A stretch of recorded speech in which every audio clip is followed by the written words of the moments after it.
Fala galera, Explica aí, estamos aqui para uma aula de filosofia, comigo, claro, o professor Bruno, e o tema da aula de hoje, os pré-socráticos.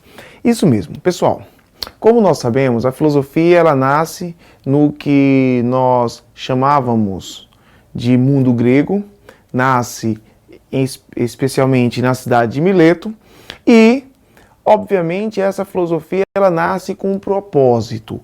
Qual era o propósito? Buscar uma explicação racional para a origem das coisas.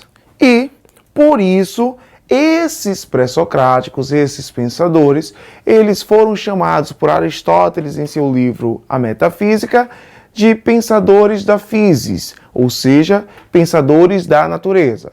Bruno, por que Aristóteles chama esses indivíduos de pensadores da physis ou pensadores da natureza? Simples, porque eles buscavam na natureza explicações para os fenômenos, para as coisas que ocorriam na natureza. Ou seja, nós estamos falando que, pela primeira vez na história da humanidade, os indivíduos, o ser humano, buscou respostas racionais para suas inquietações acerca da origem do universo, acerca da origem de todas as coisas. E, nesse caso, nós precisamos começar com os pensadores de Mileto por uma questão bem simples, porque segundo o próprio Aristóteles, o primeiro pensador, o primeiro filósofo da história foi Tales, da cidade de Mileto.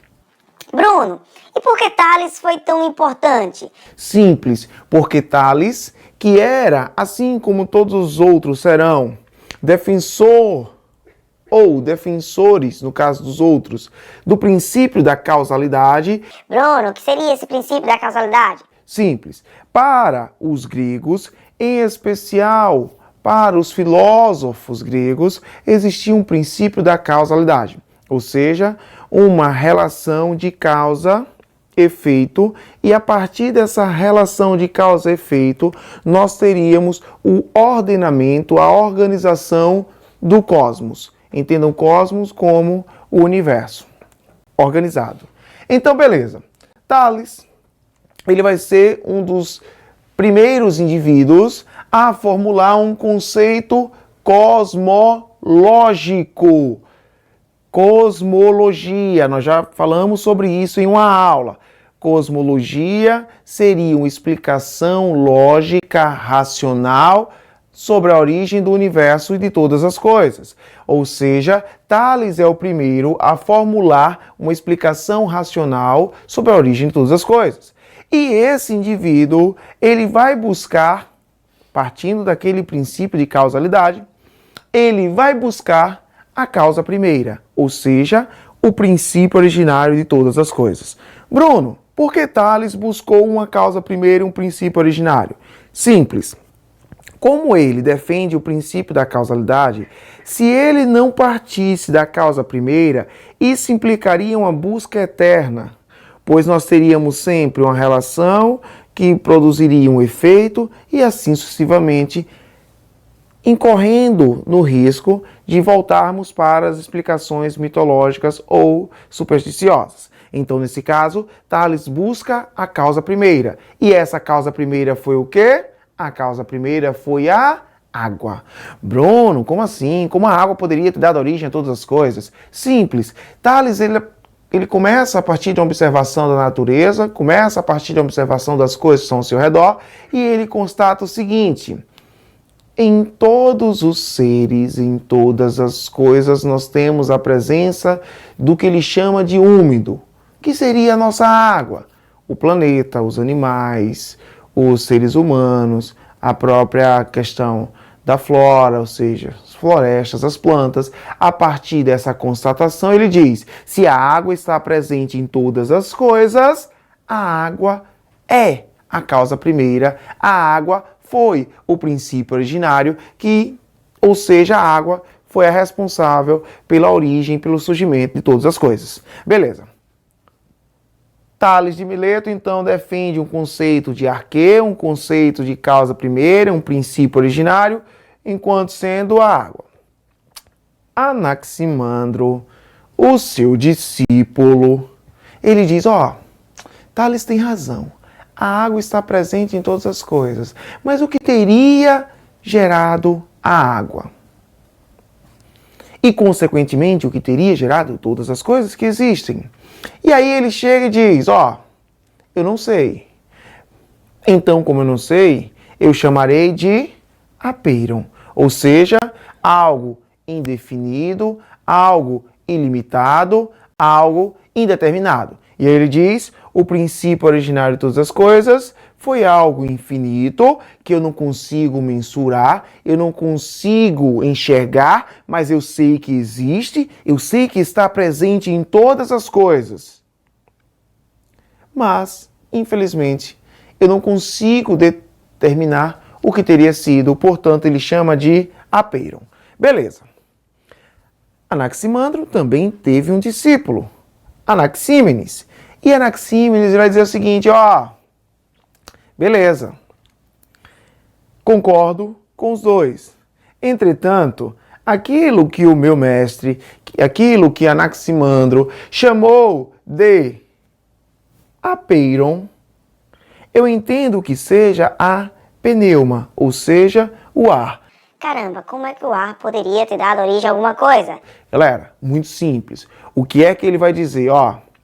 O ar, em seu processo de mudança de estado, o ar em contato com as demais coisas, e isso em um processo longínquo, em um processo sistemático, seria o princípio originário de todas as coisas. Por quê? Porque o ar, ele está presente em tudo. O ar é algo que nós não vemos, mas nós sabemos que ele está em todos os ambientes, nós o sentimos. E ele diz, esse ar está presente em todas as coisas, inclusive no quê? Na água. Portanto, é esse ar, é essa pneuma, o princípio originário, arquê, aquilo que vai dar origem a todas as coisas. Beleza? Vamos lá. Fugindo um pouquinho da região de Mileto e nos prendendo agora na concepção filosófica de Pitágoras, um líder religioso, um cara que foi extremamente respeitado em sua época, um matemático, o cara que vai desenvolver o teorema de Pitágoras, obviamente leva o nome dele e tal, mas vamos lá. Ele também trabalha com o conceito de arquê, e aí ele vai dizer, arquê, a causa primeira, o princípio originário de todas as coisas, só poderia ter sido o quê? Os números. Bruno, como os números poderiam ter dado origem a alguma coisa? É isso. Se nós pensarmos nos números enquanto a representação simbólica, de fato, os números eles não poderiam ter dado origem a nada. Entretanto, se pensarmos nos números como sendo pequenos pontos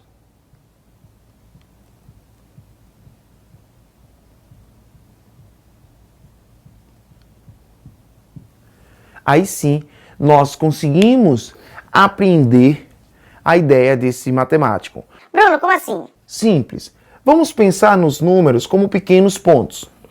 Vamos pensar que esses pequenos pontos, eles existiam, mas eles estavam em desordem. Eles estavam no que nós chamamos na filosofia de caos. Caos na desordem. Bruno, então como o caos tornou-se cosmo? Ou seja, como a desordem passou a ser harmonizada, organizada. E é bem simples. Ele vai dizer, assim como um arranjo musical, onde nós somos obrigados a harmonizar as notas e dessa harmonização nós produzimos uma melodia, uma música, uma canção. Da mesma forma ocorreu com esses números. Esses números, eles estariam nesse caos, nessa desordem, mas eles foram atraídos e essa atração, ele diz que foi oriunda, proveniente de um apeiron, isso mesmo, retornamos ao conceito de apeiron, mas agora associado ao quê? Aos números. Então ele vai dizer o seguinte, o que é que nós temos? Nós temos, a partir desses números que já existiam, que estavam presentes, associados a esse apeiron, a algo indeterminado, a algo indefinido, a algo ilimitado, nós temos o ordenamento do cosmos, nós temos a origem de todas as coisas. Seria basicamente como se ele estivesse dizendo o seguinte, que esse apeiron atraiu para si todos os pequenos pontos, todos esses números, e dessa atração gerou-se o quê? Gerou-se o universo. Gerou-se todas as coisas que nós temos em nosso universo, todas as coisas de forma ordenadas, de maneira ordenadas, sincronizadas, harmonizadas. Essa é a ideia de Pitágoras. Então, galera, ficamos por aqui. Até a próxima aula. Beijão.